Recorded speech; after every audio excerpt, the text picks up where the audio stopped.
Lesson 8. The Tale of Mr. Jeremy Fisher. Once upon a time, there was a frog called Mr. Jeremy Fisher.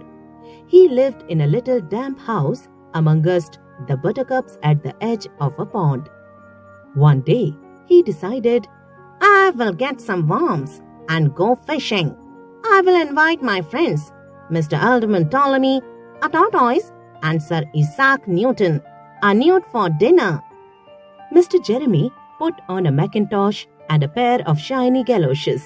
He took his rod and basket and set off with enormous hops to the place where he kept his boat. The boat was round and green. It was tied to a water plant in the middle of the pond. Mr. Jeremy took a reed pole and pushed the boat out into open water. I know a good place for fishing, said Mr. Jeremy Fisher. Mr. Jeremy stuck his pole into the mud and fastened the boat to it. Then he settled himself cross-legged and arranged his fishing tackle. Suddenly, it started raining.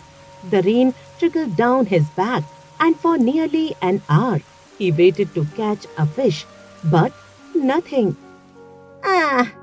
This is getting tiresome. I think I should like some lunch, said Mr. Jeremy Fisher. He took some lunch out of his basket. I will eat a butterfly sandwich and wait till the rain shower is over, said Mr. Jeremy Fisher. After lunch, Mr. Jeremy dropped in the bait. There was a bite almost directly. The float gave a tremendous bobbit. A fish!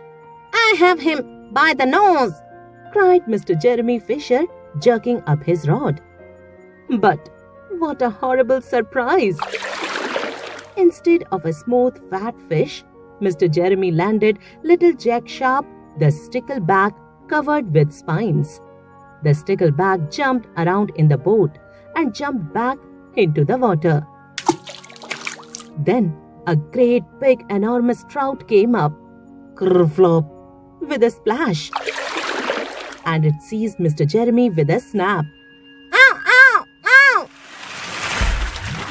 And then it turned and dived down to the bottom of the pond.